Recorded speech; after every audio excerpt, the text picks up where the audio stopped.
네, 여러분 안녕하십니까? 네, 스포츠 지도사 2급 한국 체육사를 강의하게 된 장서광이라고 합니다.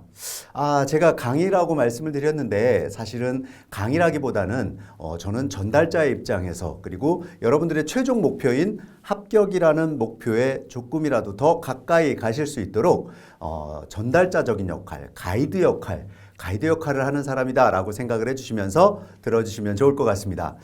자, 일단 시작을 하면서 제가 누군지 잠깐 말씀을 드려야 되는데 사진하고 좀 많이 다르시다 그래서 제가 장서광이 아니지는 않습니다. 네, 사진하고 조금 다르긴 하지만 장서광 맞습니다. 네, 저는 한국체육대학교에서 학부, 석사, 박사까지 체육학을 전공을 하고 현재는 대학에서 학생들을 지도를 하고 있습니다. 그래서인지 제가 여러분들한테 조금 더 도움을 드릴 수 있지 않을까, 가이드 역할을 조금 더 잘할 수 있지 않을까라는 생각을 해보거든요.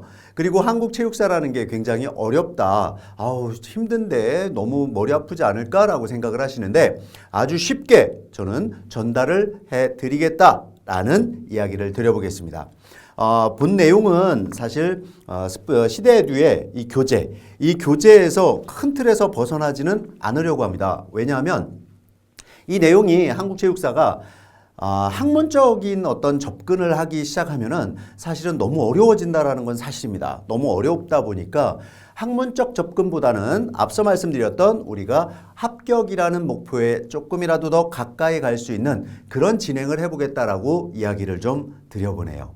자, 실제 체육사에 관련되어 있는 이야기를 말씀을 드리면 너무 어려워, 이걸 어떻게 공부해야 돼? 라고 생각을 하실 텐데 하나씩 점진적 방향을 잡으시면 될 것 같습니다. 왜냐하면 우리가 조선시대가 있고 앞에 고려시대가 있는 건 아니거든요. 우리가 5살이 있고 1살이 있는 건 아니거든요. 그러면 5살, 10살, 15살, 즉 유아기, 청소년기, 성인기를 거치듯이 역사도 마찬가지인 것 같아요. 천천히 하나씩 밟아나간다면 여러분들께서 조금 더 쉽게, 조금 더 잘 접근하시지 않을까라는 생각을 해보거든요. 그래서 편안하게 들어주시기만 하면 됩니다. 단 마지막에 제가 인사를 드리면서 약속을 한 가지 여러분들하고 할 텐데 그 약속 잠시 뒤에 말씀드리기로 하고요. 자, 일단 한국체육사 관련해서 전체적인 흐름, 시대에듀의 이 교재의 흐름은 이렇게 구성이 되어 있습니다. 첫 번째는 체육사의 의미, 그리고 2장에서는 선사 삼국시대의 체육, 그리고 3장에서는 고려 조선시대의 체육, 그리고 4장에서는 한국 근현대 체육, 일제강점기 체육, 국제스포츠대회에 참가를 어디를 했고 어떤 성적을 냈는지에 대한 내용으로 구성이 되어 있는데, 자, 여기서 장표가 맞네. 선사를 따로 하는 것이 아니라 선사와 삼국, 고려, 조선, 한국, 근대 이런 식으로 해서 구분을 지어서 너무 어렵게 접근하는 것이 아니라 크게 3가지만 기억을 해주시면 좋을 것 같아요. 자, 가장 크게 접근하시기 전에 고대라는 거, 고대와 중세와 근대, 고대와 중세와 근대를 생각하시면 훨씬 더 쉽게 접근하실 수 있다는 것입니다. 자, 고대는 선사 삼국시대죠.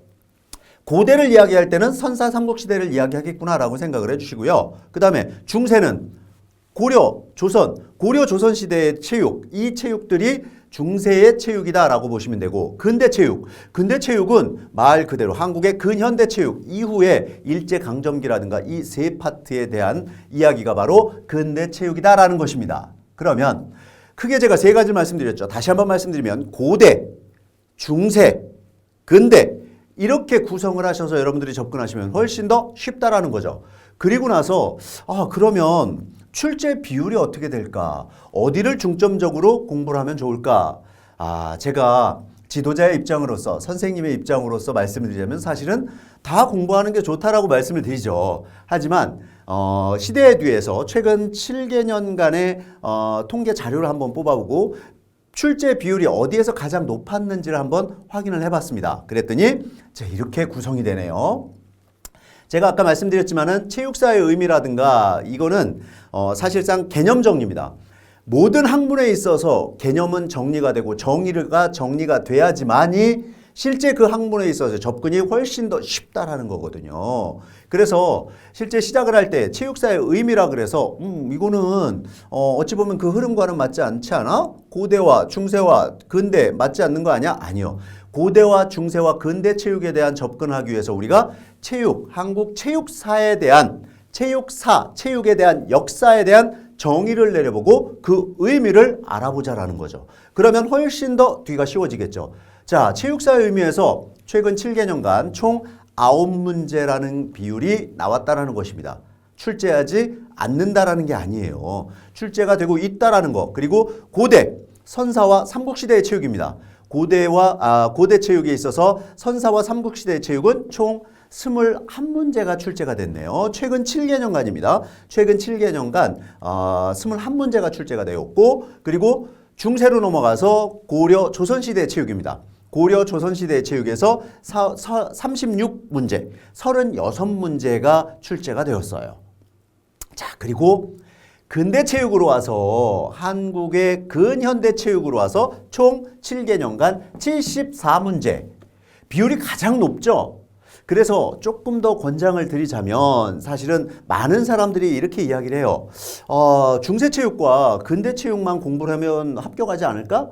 네, 틀린 이야기는 아닙니다. 하지만 그래도 우리가 한국 체육사에 대한 역사를 공부를 하면서 이 역사에 대한 이야기를 뭐 고대도 모르고 체육사에 대한 의미도 모르고 우리가 이 내용만 안다면 중세와 근대만 안다면 글쎄요. 과연 우리가 지도자로서 접근하기가 어떨까 싶습니다. 왜냐하면 우리의 뿌리거든요. 체육을 하는 사람들의 어떤 뿌리, 사람의 뿌리가 있거든요. 모든 역사라는 부분은 뿌리라고 생각을 하기 때문에 모든 것을 다 알면 좋겠지만 그래도 저는 쉽게 접근을 해드리겠다라고 말씀을 드렸었습니다. 그러면 고려, 조선시대, 중세와 한국 근현대 쪽에서 조금 집중적으로 많이 말씀을 드리긴 하겠지만은 그래도 우리가 고대 체육과 체육사에 대한 정의도 같이 알아보면 어떨까 싶습니다. 자, 2024년도에 사실은 체육사의 의미에서 한 문제 정도 나오고 근현대 체육에서 한 10문제 정도가 나왔었습니다.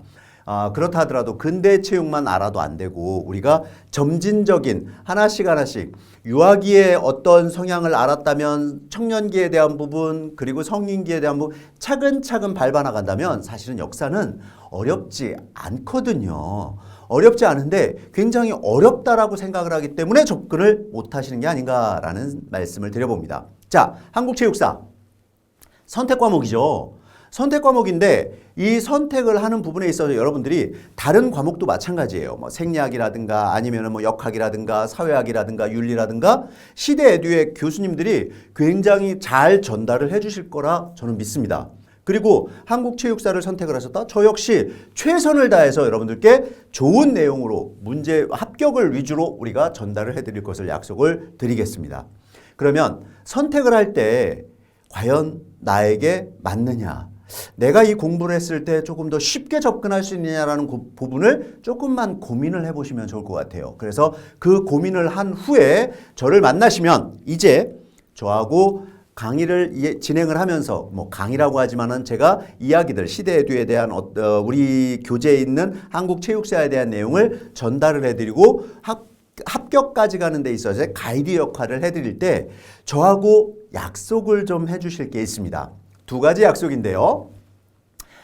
첫 번째는 강의를 하면서 영상을 보시면서 이론 내용이 나갑니다. 이론 내용이 나가면 그 이론에 대해서 한 강의 끝나고 다음 강으로 바로 넘어가시는 것이 아니라 다음 강으로 넘어가시기 전에 영상이 하나가 끝났다라고 생각이 드신다면 그 다음 강으로 바로 넘어가지 마시고 바로 시대에듀의 교재를 한 번 더 필독을 해 주실 것을 저와 약속을 하시는 겁니다. 왜냐하면 바로 넘어가게 되면 사실 예습 복습이다 뭐 이런 얘기들을 많이 하는데 복습 정도만 돼도 충분히 문제는 풀 수가 있거든요. 그래서 그러한 부분을 조금 강조를 드리고 싶어서예요. 그래서 다음 강으로 넘어가기 전에 이론에 대한 내용이 끝났다라고 한다면 그 내용은 꼭 한번 다시 필독을 해 주실 것을 저와 약속을 해 주시고요. 그리고 이 필독을 하시면서 내용이 많지가 않습니다. 이 교재에 보시면은 굉장히 그 간단명료하게 명확하게 구분을 지어서 이야기를 해놨거든요. 그래서 다시 필독을 하시는 데 있어서 그렇게 오랜 시간이 걸리실 것 같지는 않으세요. 그러니까 꼭 영상이 끝나고 다음 강으로 넘어가시기 전에 꼭 다시 필독을 해보시는 것을 저와 약속을 하신다라는 이야기를 드리면서 두 번째 약속입니다. 자, 두 번째 약속은 문제를 푸실 거예요. 문제를 푸실 건데 이 문제를 푸실 때 절대로 교재를 보시고 답을 안 후에 몇 번일까요? 라고 제가 질문을 드리면 이 몇 번이요? 2번이요? 3번이요? No, 아닙니다. 답을 보지 마시고 저의 이 화면에 문제를 보신 후에 문제를 보시면서 1번이구나, 2번이구나 답을 체크하신 후에 제가 정답은 1번입니다 라고 하면서 설명을 드리면 틀렸네, 맞췄다, 틀렸네 라고 해서 좌절하거나 너무 좋아하시거나 이거보다는 좌절하지 마시고 그 문제에 대해서 영상이 끝나고 문제풀이 영상이 끝나고 꼭 오답 체크를 해 주실 것을 약속 저하고 하시는 겁니다. 자, 이 문제는 사실 내 문제로 만들기 위해서거든요. 그리고 기존에 어떤 새로운 문제들이 형성이 되는 것이 아니라 한국체육사 같은 경우는 기존에 나와 있었던 문제들이 계속돼서 반복되는 경우가 많다라는 것이었었어요. 제가 이 문제를 확인하고 좀 교재와 이렇게 교재 그리고 문제를 풀어보면서 계속 반복되는 문제들이 많구나 라고 해서 여러분들이 문제를 나의 문제로 만든다면 시험 보실 때 충분히 여러분들이 정말 만점까지도 20문제 모두 맞히실 수 있을 거라고 저는 생각이 들거든요. 그래서 이 문제를 푸시고 틀렸다라고 한다면 그 영상이 끝나고 그 틀린 문제에 대해서는 반드시 다시 한 번 더 확인을 하시고 체크하고 넘어가 주실 것을 저와 약속을 하는 겁니다. 자, 이 두 가지 약속 별로 어렵지 않으시죠? 그러면 이 두 가지 약속을 저와 지켜줄 것을 약속을 해 주신다면 저는 끝날 때까지 한국체육사의 영상이 끝날 때까지 최선을 다해서 여러분들에게 가이드 역할을 해드리겠다. 그리고 전달자 역할을 해드리겠다. 실제 어떤 학문적인 접근이 아닌 쉽게 접근할 수 있도록 하겠다라는 약속을 하겠습니다. 그래서 여러분들 그러면 본강 때 이 약속을 지켜주시고 저도 또 최선을 다할 것을 약속하면서 우리 오리엔테이션 시간은 여기서 마무리하고 본강 1강에서 체육사의 의미, 정의에 대한 시작으로 본격적으로 한국사에 대한 내용을 시작해 보도록 하겠습니다. 여러분들 파이팅입니다. 모두 합격하실 수 있습니다. 감사합니다.